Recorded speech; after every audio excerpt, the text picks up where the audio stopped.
When I was younger, I want to say maybe third grade, I remember reading this poem by Shel Silverstein called Where the Sidewalk Ends. This place where the cement stops and the grass begins. An inflection point of sorts. And I obviously don't remember what we talked about, back then, but I certainly remember the book.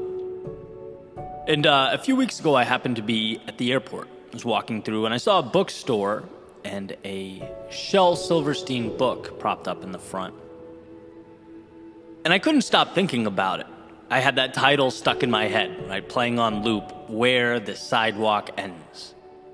Some things just hit you, like that title sounds perfect to me, this larger-than-life, transitionary place. It feels like some sort of graduation. But graduation from what to what? Right, that's the question. Is it simply checking off the current box before moving on to the next one? Is it the end of a paved, calculated path and the beginning of something a little less defined, a little more free? Is it the place where you step away from what's expected of you and instead do what you are called to do, what you know in your soul is right? I guess depending on who you are and what you need, it could be any and all of those things. But as I sat 36,000 feet in the air, it kind of dawned on me, not necessarily what Shel Silverstein wanted the takeaway to be. Fair, right? I mean, it's a famous poem. There's a lot of analysis and writing on this. But I'm more interested in the question, what do I need personally? Now, with everything going on in my life, what would I want that place to be, where the sidewalk ends? And the more I thought about it, the more I realized it's not a transition. I don't think where the sidewalk ends is where you step out from one place and arrive in another. But I think what's more applicable in this moment is a perspective shift, almost a lifestyle invitation to straddle that line, where you have one foot on the cement, right? The stable ground, holding on to that structure we need to maintain healthy lives, to build, to take who we are and effectively share it with the world. And one foot on the grass, unpaved, no parameters, where our childlike curiosity runs rampant and reminds us that life is no standardized test. Right? Like if the cement represents the frame, the capsule, that rocket going to the moon, the grass represents the precious cargo it will be taking into orbit, that substance that must be found. And I think the reason my mind goes here is because in my life I've swayed too far in both directions. I've spent entirely too much time on the sidewalk where I've limited myself, my beliefs in my trajectory. I've abandoned what I wanted to do because I was terrified to stray from what I was supposed to do. I've let routine kill creativity. I've let plans suffocate freedom and exploration. But I've also spent too much time entirely in the grass, beyond the structure, dreaming but aiming for no target, free but not grounded. Perhaps at times having worked so hard to tear down the parameters and the structure in my life that I found myself with no foundation to build upon. Right? And I think the deal is sometimes we need more sidewalk than grass, and sometimes we need more grass than sidewalk. There are times in our lives that call for exploration, and there are times in our lives where we put our heads down and build. But the critical thing is, we remember that beautiful balance between the structure that's ultimately imperative and the freedom to step beyond it so that we can pull in more life. That when things feel too stiff or constrained, maybe you lean more towards the edge of that unkempt, undefined world. And when you crave structure, when you've been wandering too long, when you want to build something with the pieces of life you've been casually collecting along the way, you lean in towards that foundation, towards that which is both known and dependable, and maybe that's where we leave it. As you navigate each segment of your life, it's knowing that you have your hand on the dial that will allow you to be your best at that particular moment in time, something no one knows but you. So think of that spot. What are you going through now, and how can you best position yourself to handle it? This awareness is a power, it's a strength. It's not merely passing through that place where the sidewalk ends, but I think it's an opportunity to embody it, to adapt and carry on as each new chapter begins.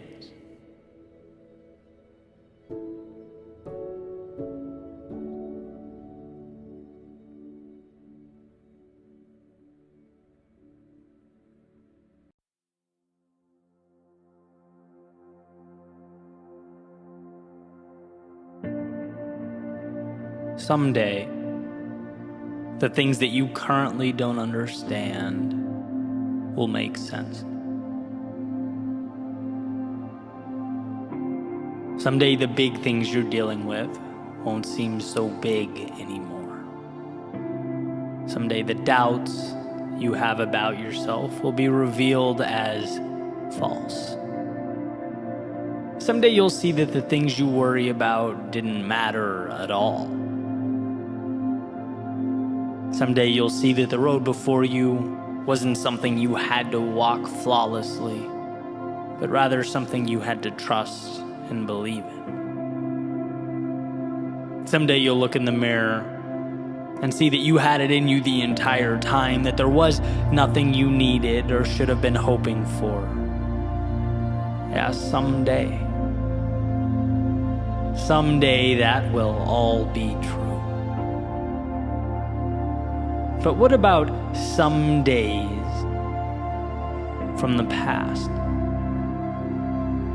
I remember years ago thinking someday I would venture out into the world. Someday I'd speak my mind.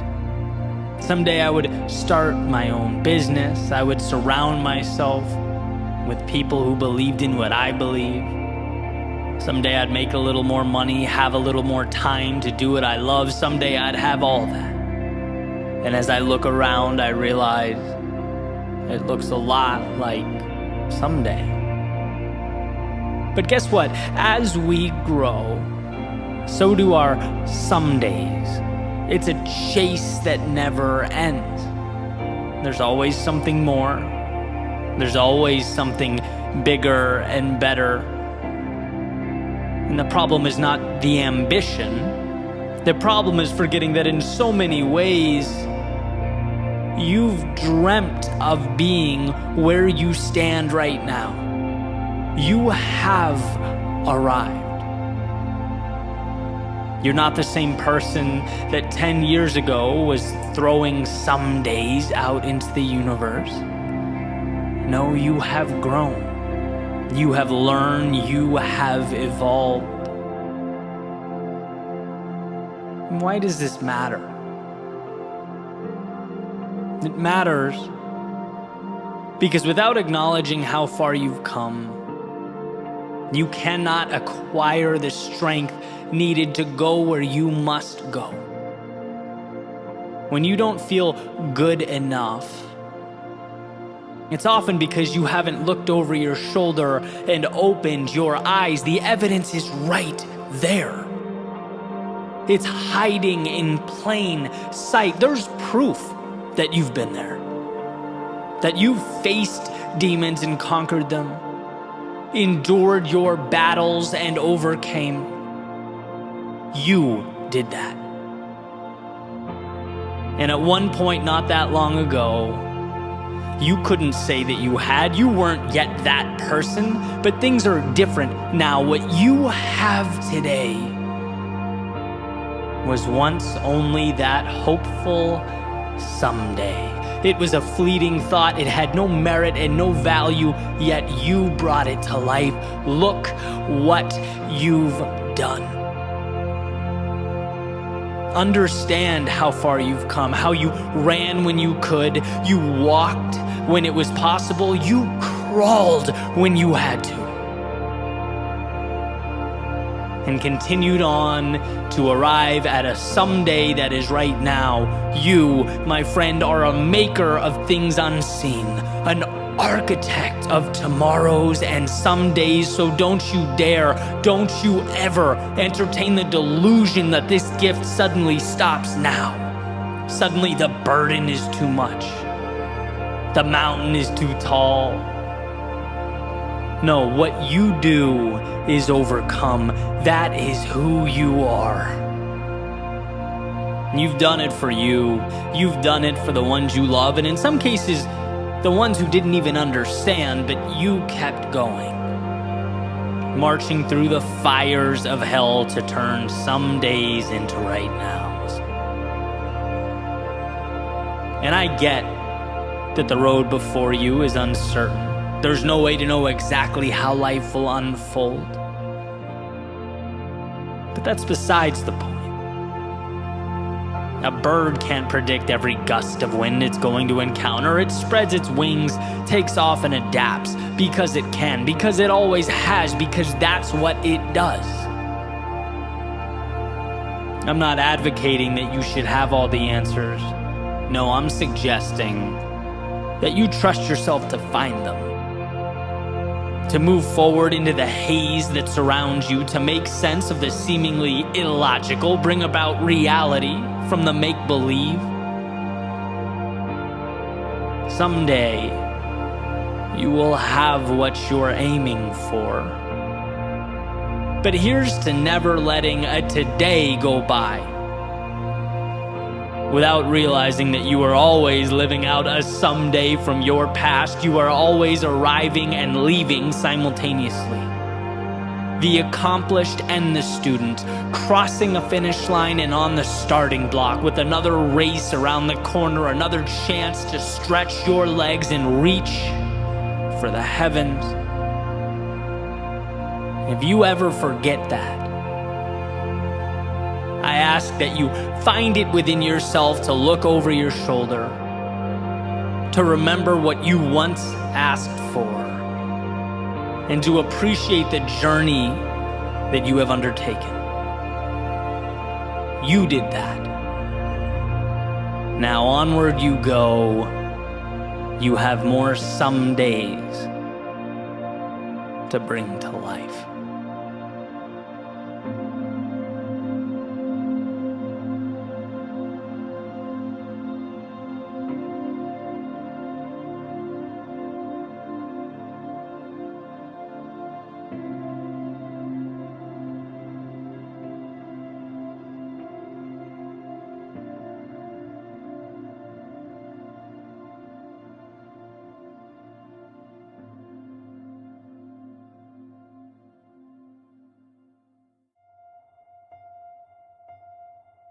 It's time. The world will not stop spinning. The clock won't stop ticking. Days won't stop slipping by. It's time. Things won't suddenly get easier. The difficulty does not remove itself. The path does not narrow. It's time. That perfect moment, it doesn't exist. A flawless beginning is fiction. The stars will never align for you. It's time. Not tomorrow, not someday down the road, but this very second. See, you don't need all the answers. You don't need to know or be sure or be armed with guarantees. Your job, your only requirement is to begin. It's time to trade fear for opportunity. Someday for right now, it's time to stop thinking small, stop seeing what you want as a reach, to stop looking at success as a stranger. It's time to sit down and convince yourself that what you want can be accomplished when it's as real as the space in front of you, when it's as probable as the completion of a single step. It will happen because it has to.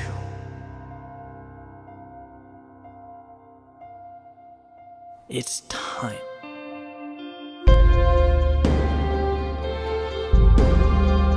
At some point, you have to see that you're not simply playing conservatively. You're not being a perfectionist. It's not about being okay with where you are. No, if we're going to get anywhere, let's be truthful. Let's call it what it is. These things, these ideas, these excuses are a derivative of fear. The problem with possibility is that it's incredibly hard to quantify. Technically, if you've never had it, you've never lost it. And that is how we rationalize staying where we are. That's why we compartmentalize the things we want most as dreams. But for a second, let's be bigger. Let's start from the premise that what life can provide or become is limitless. It is truly infinite. And when you sit on an idea or you refuse to begin, you are in fact losing. Every single thing around you, everything. At one point, it began. At one point, someone summoned the courage to reach out and take what's in front of them. Maybe you do the same. Maybe you take that step. Maybe the first few times go terribly wrong. Maybe it's terrifying. Maybe you find out who has your back, who your real friends are, and maybe those truths scare you. But guess what? Guess what those steps turn into? Confidence, amplified purpose, and most importantly, more steps. You get to see right in front of you as your demons diminish, evaporate. The higher you climb, the better the view, the longer the road, the greater the experience. I would rather fall 1,000 times and continuously get back up stronger than be someone who looks at the world through a window like it's some fairy tale. Because at the end of the day, sure, they have no scratches, scrapes, or bruises, but I have no limits, and I'd make that trade any day.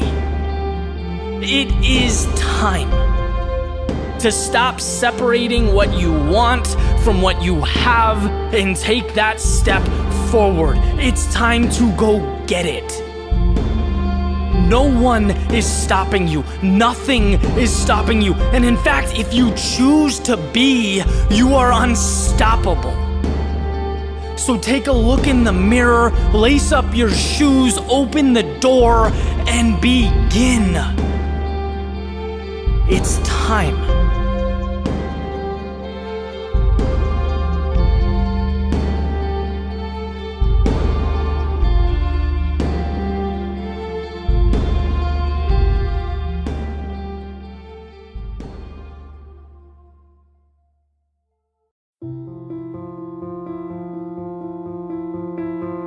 Human beings don't see, we interpret.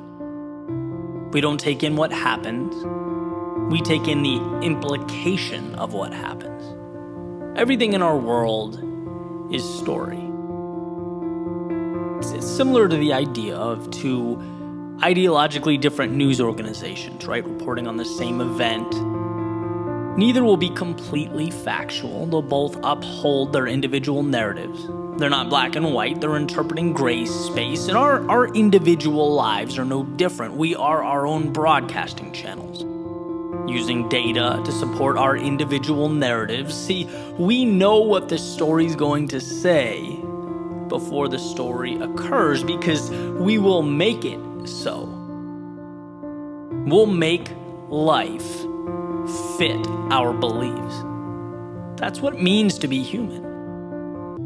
And so here's where the value lives in the context of this message when we find ourselves in a consistent state of despair or frustration or anxiety. It's a fool's errand to look for solutions in the external world. Because everything we find, everything we come across, will support our current beliefs, our current story. That's what will keep playing in our heads, and it's why money can't bring fulfillment, and another person can't take you from incomplete to content. It's why status will never equate to happiness. Those acquisitions are like putting premium fuel in a car with a broken engine. It's just not the answer that we hoped it would be. To change your world, you must change your story. Whatever it is that needs to be changed. The location, the objective, the characters, maybe the journey altogether. But it's the neural network behind your eyes that must change, not the detail it takes in. And so if you feel stuck or feel like where you want to be seems unrealistic, you have to know right now that the very fact you think that way is the problem. So ask yourself, not your girlfriend or your boss or your neighbor, but ask yourself what a turnaround looks like. Do you know? Or have you acclimated to being unhappy? Have you even asked yourself what happiness looks like? Or is your personal broadcasting channel so hell-bent on ensuring your life outlook stays the way it is that it's not even paying attention to the data it takes in? See, I believe wholeheartedly that the first step in any facet of transformation is remembering that you have control, that things in your life that bring you down or hold you back can be changed. In fact, the very things working against you can work for you. But you have to be aware. You have to think about it. Now, I'm not a believer in magic, right? I don't think you sit back, say, I don't want to be unhappy ever again, snap your fingers and smile until the end of eternity. But I do believe that once we're aware of our manufactured shackles and our self-imposed limitation, we can start chipping away, doing the 1, 2, or 3 small things every day, tiny swings at the tree until it falls. Right? If it's, I'm not happy with my work life, well, what does a better situation look like? What bridges that gap? I'll wake up 20 minutes earlier on weekdays and master Microsoft Excel. I'll send one message on LinkedIn asking an expert about the field I want to move into. I'll read 20 pages a day in a book related to business. You think those things are small? See what they look like compounded in a year. Not only that, this is the most important part. You are taking the power back. You're taking control. And that's what feels good. That's where we get our identity. You get a little disappointed at how you've let your physique slip when you look in the mirror. Don't be sad about it every day. Again, ask yourself what the inverse looks like and start doing small things. Subtract 1 sports drink and add 1 green smoothie. Double your water intake. Do a 10-minute daily workout on YouTube. Like, the pieces are out there. And to find yourself again is to realize that they're out there. Realize that you're playing a movie on loop in your head that isn't right. It's just not you. And well, what movie do you want to be playing? In an ideal world, scroll through the library, find it, click play, and start doing the small things that make it real. There's so much power in progress.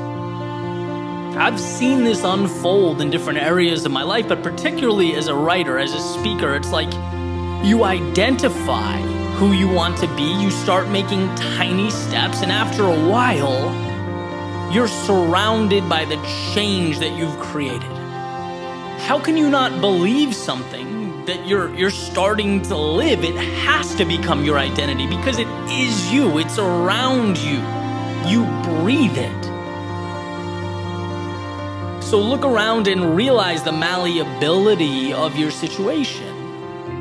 And if what you find is not you, good. Here is your opportunity to tear down the old and construct the new.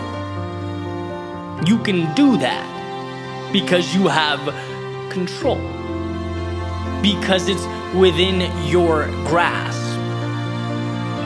So start the new movie, the new story, make yourself the hero, and set out to find yourself again.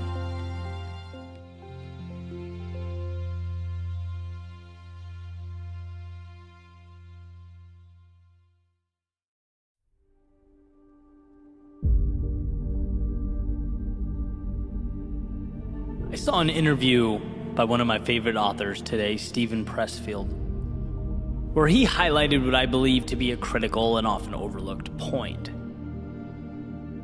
He says a lot of people think life is short, but life is actually long.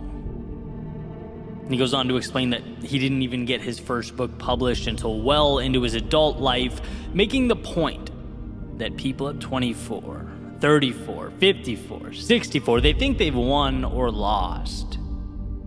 And they've got a lot of game left to play.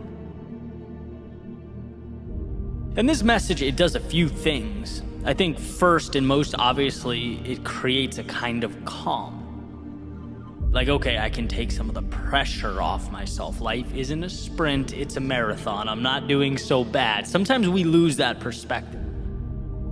We forget that the best things in life evolve over time. Often not an avalanche, but the chipping away of a stone until the statue reveals itself.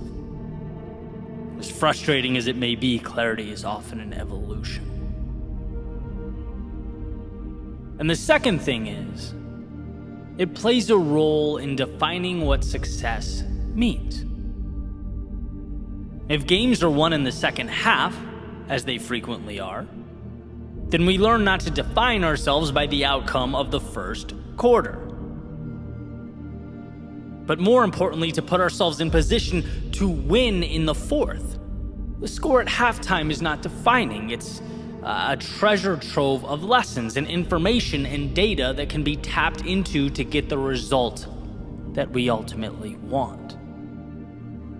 And I often think of running in South Florida where, I joke that I don't sit at the beach, but if you run during the day, you kind of get the best of both worlds. A little bit of sunshine, you get your workout in, but the obvious disadvantage, especially in the summer, is that the heat is taxing on the body. It's more challenging to run under that sun. And what I find is that when I push my pace right out of the gate, right from the start, push my physical boundaries, the second half of the run is a nightmare. Always. I'm dragging, speed isn't even a factor. I'm pleading with myself to simply not stop because I haven't positioned myself well. But on the other hand, when I'm disciplined, and when from the start I ease into something comfortable and progressively increase my speed, my body somehow responds exponentially better. I get the most out of myself that way. That's why I've said in the past, I'm proudest of my results when the last few miles are the fastest miles. It means I had the discipline and the foresight to make that happen. And ultimately, the big picture is affected in a positive way. And I know the same can be said for other aspects of life. I know the same can be said for the moments of temptation, when my ego pleads with me to do what someone else is doing, or things aren't evolving as quickly as I want, so my pride says, just walk away from it all. Why? Because the current moment doesn't look how I wanted it to. So the mind says panic. It says change things. It says you're losing or not good enough. It says you better pick up the pace right now because you're losing this current moment. But no, the question isn't, is right now the goal? The question is right now moving me forward consistently? So that when the time comes to sprint, so that when I'm ready to go faster than I've ever gone, be more than I've ever been, I've positioned myself to do just that. When things were challenging, I kept moving forward. When the world around me seemed to be moving at a faster pace, I ran my own race. I stayed consistent. I remembered what mattered to me. That's the question. And by the way, this doesn't mean ignoring today's results. It means asking yourself whether today's results are meaningful in the big picture. Right? Using Stephen Pressfield's example, if you don't get published or your work is rejected again and again and again, you have not lost. It's the beginning. It's the first quarter. But what info can you gain from this?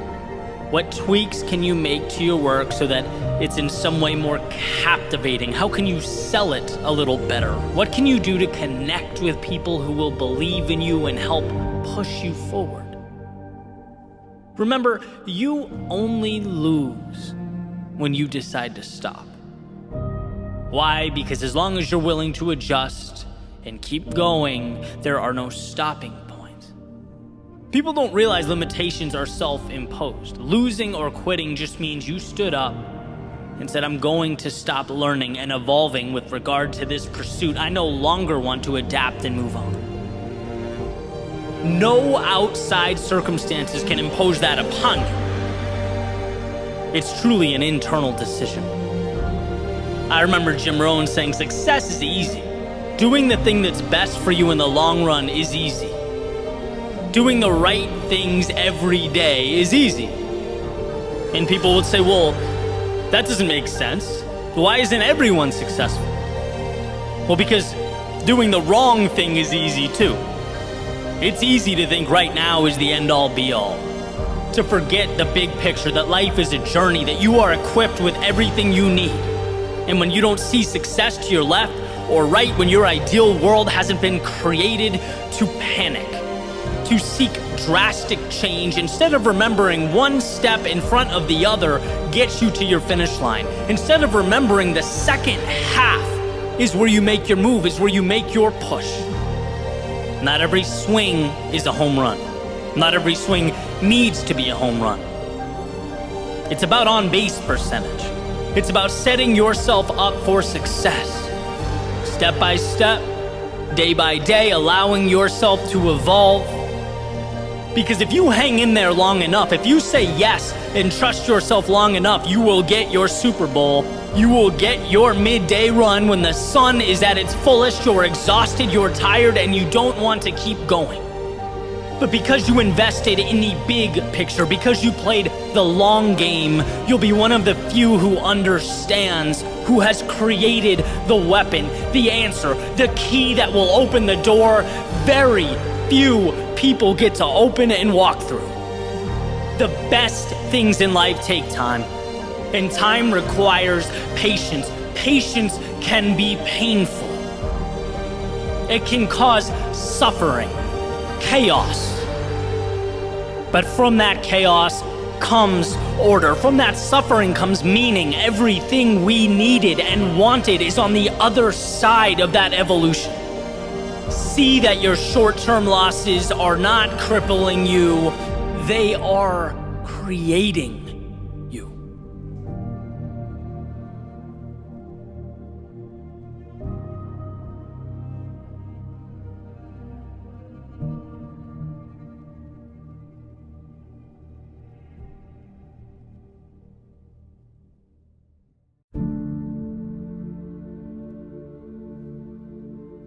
There are a handful of recorded lectures online by Jim Rohn, who has definitely become one of my favorite thinkers over the years. And I found this little nugget the other day that I wanted to share.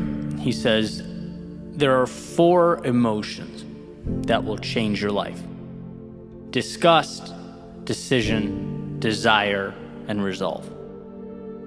And I want to talk about the first one because I found the story to be incredibly powerful and also relatable, right, in various aspects of life over the years. So he frames it by talking about a Girl Scout walking up to his front door to try and sell him some Girl Scout cookies when he's 25 years old. And he's broke, doesn't have any money at the time, and tells her what I assume to be a white lie as to why he can't buy the cookies at that particular time. Right, so he tells her that he can't. She walks away. He says after he closes the door and goes back inside, he felt something that completely changed his life. Disgust. An overwhelming feeling that he simply didn't want to live like that anymore. He didn't want to lie. He didn't want to be broke. And I'm quoting him. He says, the day you can say I've had it may not be the day it ends, but the day it begins. And that feeling, which of course on the surface seems like a terrible thing, right? No one wants to feel disgust with their circumstance. But it's ultimately one of the most powerful indicators life can present to us. There has always been, and I assume will continue to be, that point in many different facets of my life where I say enough is enough. I just never thought to categorize it and label it like he did, but that's what it is. You know, getting to a point where you look around and realize you've conceded too much. You've strayed too far beyond what matters to you. You've left too much on the table. That feeling, again, while uncomfortable, is often what becomes the first step towards that which is truly meaningful, a better version of yourself. A realization, by the way, that's not some denunciation of who you are, right? It's not saying, I'm not good enough or I'm inadequate. I would describe it as the exact opposite. It's thinking enough of yourself to acknowledge that you're better than this. It's saying, yeah, there's a reality where I stay the same, where I don't change, where I allow this to just be my life. But that's not the reality I'm going to choose, because I respect myself too much to continue living with that dissonance between my actions and who I know I truly am. And I think at a deep level, we all understand this. You know, so many times in life, funny enough, we don't change until we have to, until our backs are completely against the wall. It took me years in my previous professional life to say enough is enough, but ultimately got to that point. I've been there in relationships, been there with my creative work, been there with my finances. And what's especially interesting is that as you grow, evolve, and your goals change, what you expect of yourself changes, grows along with you, you'll find yourself at that place again, and again, and again, and that's good. Listen to it, right? That's your intuition telling you you're ready for more, that something else awaits, that the status quo is no longer sufficient. And there lies the opportunity, right? To recognize and associate that feeling of disgust, as Rohn calls it, with the need to change or an opportunity to change before things blow up or become more difficult than they need to be. Everything in your life has been allowed by you to some extent. You know, that's an important thing to understand. If there's someone in your life that's making it hell, you, to an extent, are responsible for that, right? No one gets your time without your permission. If you're doing things that don't move, motivate, or inspire you, well, the reality is you're choosing those actions.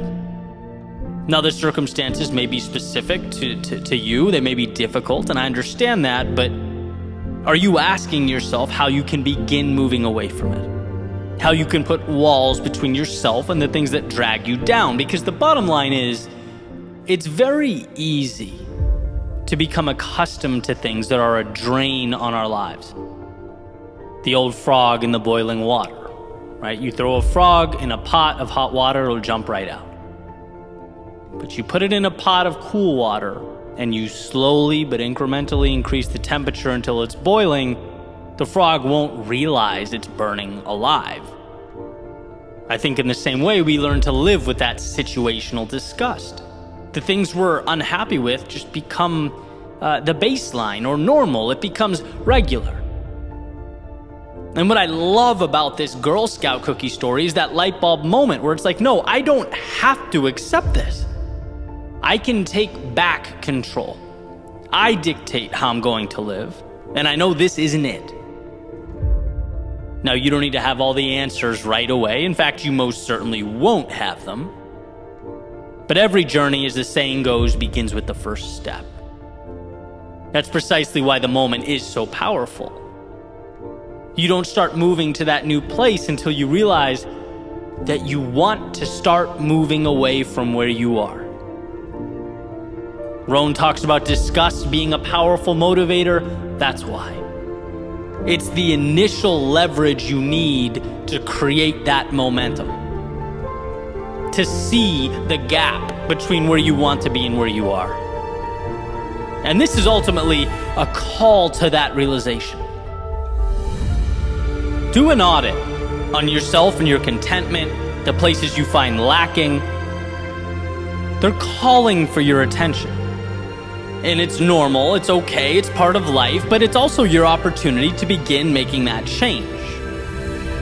I like very simple, very straightforward notes to help me parse through this. Simple list, 2 columns. On the left, everything that brings me some level of anxiety or that is a drain on my peace. And on the column on the right, directly across from it, simply what I plan to do about each item. Nothing major, but a tangible, manageable step. Because as Jim Rohn says, you begin to utilize that feeling of disgust or discontent to act. You turn that message into something beautiful, an adventure, some variation of growth. That's where the good stuff is. By the way, it also changes our relationship with those emotions when they emerge. It's no longer poor me. I'm stuck, my life is hard, and the list goes on and on. No, it's, oh, this doesn't feel good. How can I use it to connect me to something that does? Let's listen to that. I don't like the feeling of making excuses as to why I can't buy the cookies. I don't like the feeling of not having the financial resources. Obviously, can't fix it overnight, but let's make a plan. Let's allow the wheels to hit the road, right? Which, hey, who knows, might be more than I've ever done. This is the magic beginning he alludes to. The confidence being earned, the purpose, the meaning, and ultimately being that we only get results where we place our attention, the outcome we've been looking for. So when you find yourself at that point, when you experience a repetition of disappointment or frustration with your circumstance, let that be the gift it's trying to be. Let it be the reason you will soon wake up a different person, moving towards that which aligns with who you are.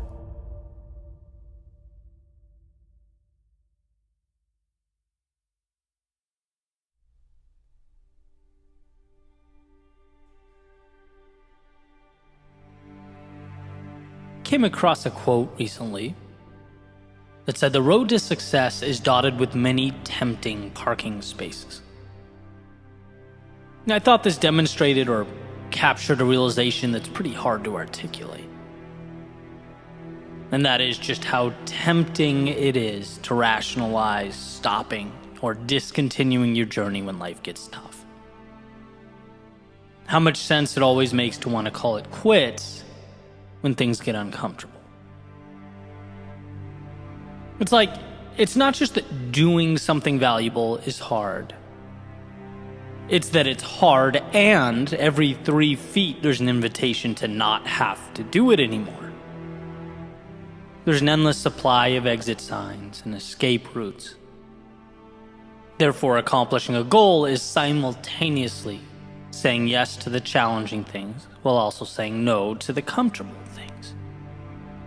It's fighting off two demons at once. The good news, though, is that you were made to do just that.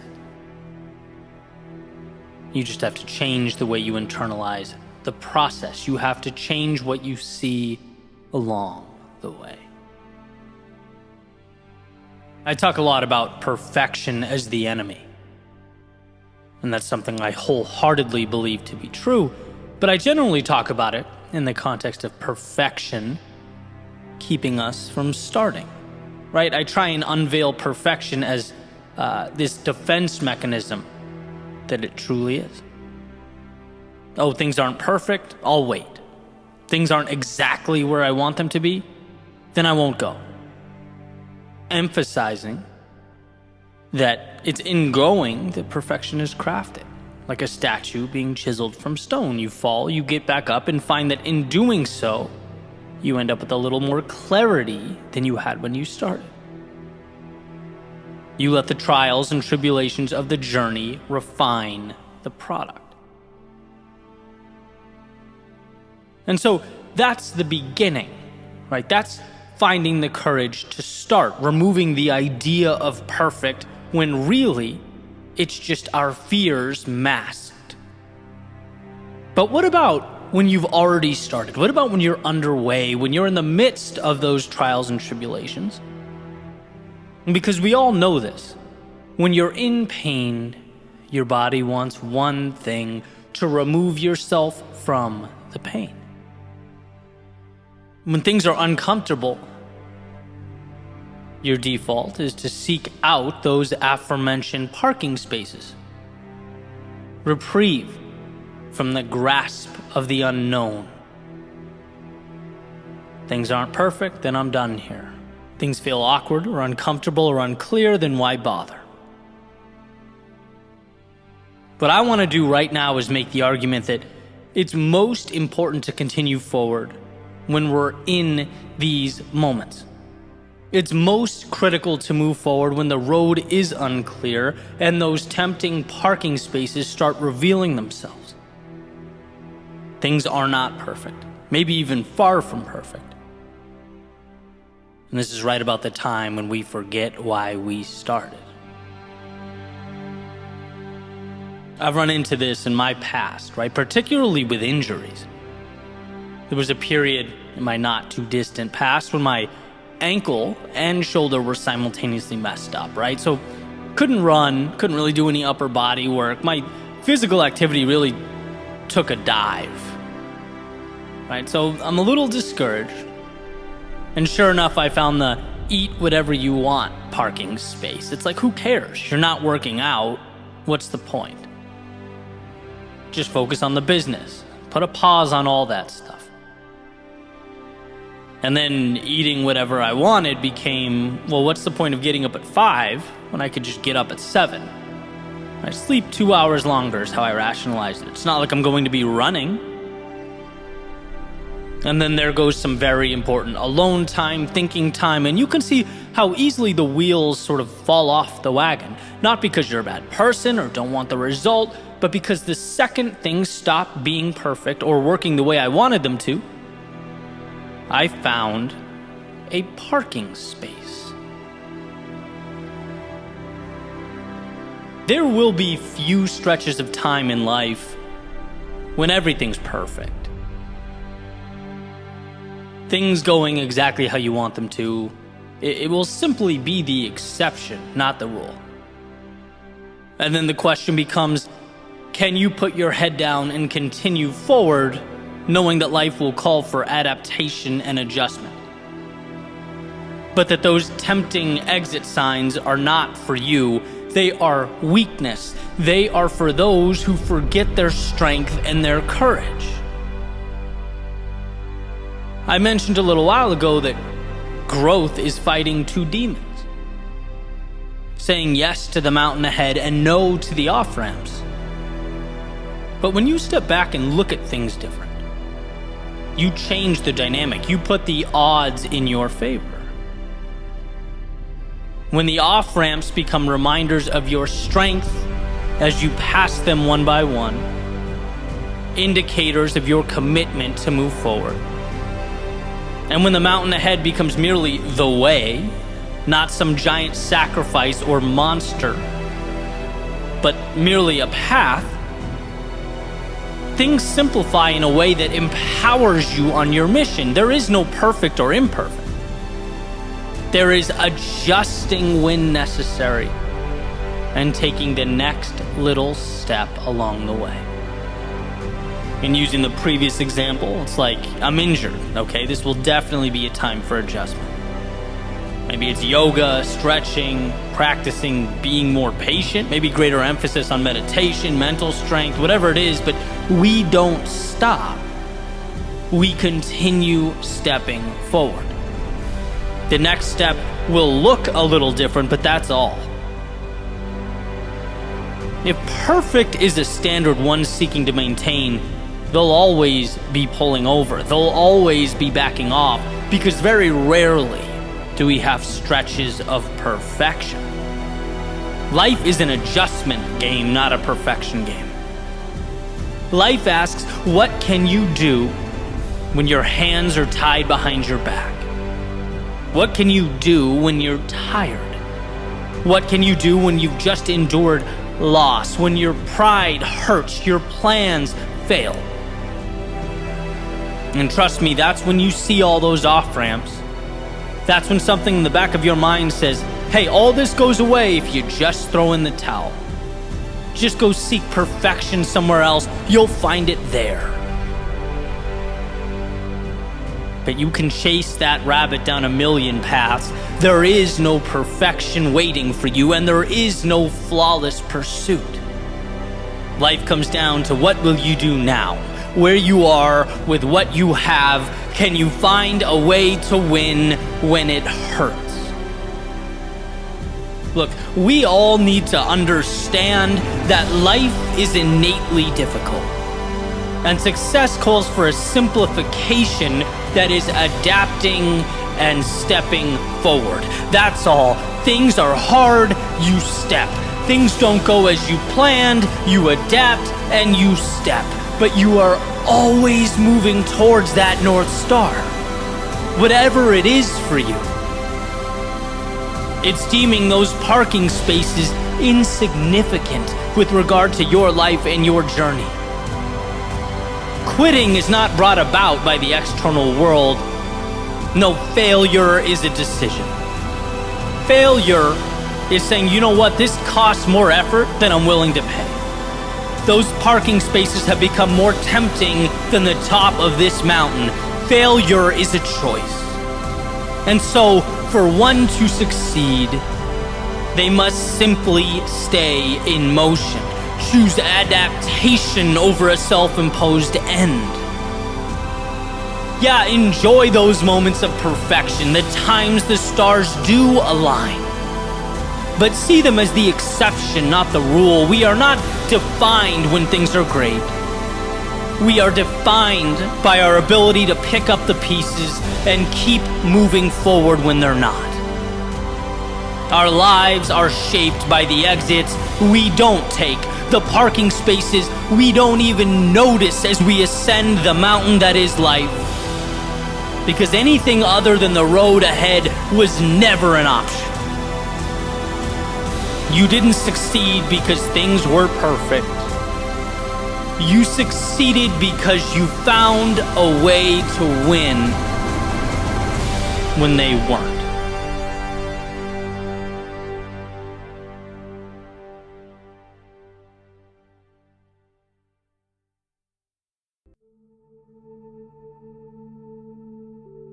We're not looking for mountaintops. We may be unaware. We may forget. We may be misled, but in our hearts and souls, we know we are not looking for mountaintops. What we're seeking is different. What we're seeking is the space between the top of the world and its baseline, the ceiling and the floor. Sure, we may trick ourselves into thinking it's the top or the finale or the view.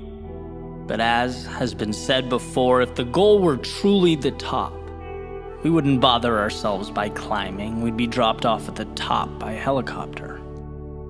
No, we aren't looking for mountaintops. What we want is undoubtedly the climb. We live for that climb, that immersion into life where we are alive, awake, that quest for purpose where humans are transformed and life adjusts to stop feeling like a standardized test and start feeling like a canvas waiting on a masterpiece. Simple? Yes. Easy? No. It's Nietzsche and Frankl's meaning through suffering. It's Peterson's choosing your sacrifice, Simon Sinek's finding your why, it's Goggins staying hard, Grover's becoming a cleaner. These aren't parts of the journey, they are the journey. Mountaintops are meaningful simply because they remind us that we could have said no and didn't. They allow us to remain conscious of our courage, what we overcame and who we became along the way. In the view, it allows us to hold on to that realization just a little longer before setting out for new mountains to climb. But knowing the person embarking upon the next journey will be a little wiser, a little stronger, a little more polished. As Jim Rohn said, it's not success we're after. It's what the pursuit makes us along the way. That's why Eckhart Tolle says the adrenaline-seeking pursuits, such as a climb, are so powerful because we're forced to be in that moment. To understand what living is, we can't be pulled down by the past or diverted by the future. We are immersed in what matters. Transformation happening in real time. Because something can be made out of nothing. But mountaintops don't do that. Elevation through blood, sweat, and tears does that. Mountaintops are symbolic of what we become every time we pull ourselves a little higher. They stand for a million little yeses in a world of no's, just like the trophy is nothing more than a celebration of trials and tribulations. Hearing the crowd roar when you rose to the occasion, finding ways to win when the odds were stacked against you, becoming more when it felt like there was nothing left. Don't let life trick you into thinking it was ever about the hardware or the trophy case. It's not. Any more than swimming on a beautiful day is about drying off. No, it's the middle. It's where we are forged from fire. It's where we map our destinies. It's the game of life. So remember when you do feel tired or weak or lost or can't seem to find your reason to carry on, that you can't see it now because you are entrenched in the most meaningful of experiences. You are, in fact, at the heart of what you'll look back on and realize defined you, the center of transformation, of meaning.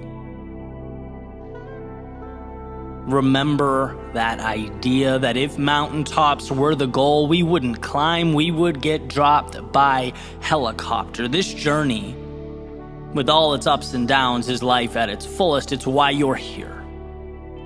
It's why you must keep going. In a commencement speech, Ed Helms referenced his character from The Office, Andy Bernard. And his perhaps most defining quote, "I wish there was a way to know you were in the good old days before you've actually left them." Well, my friends, we are right now in the business of making good old days. Don't wait for any metaphorical mountaintop to look back and realize how precious, how powerful, how perfect the ascent truly was.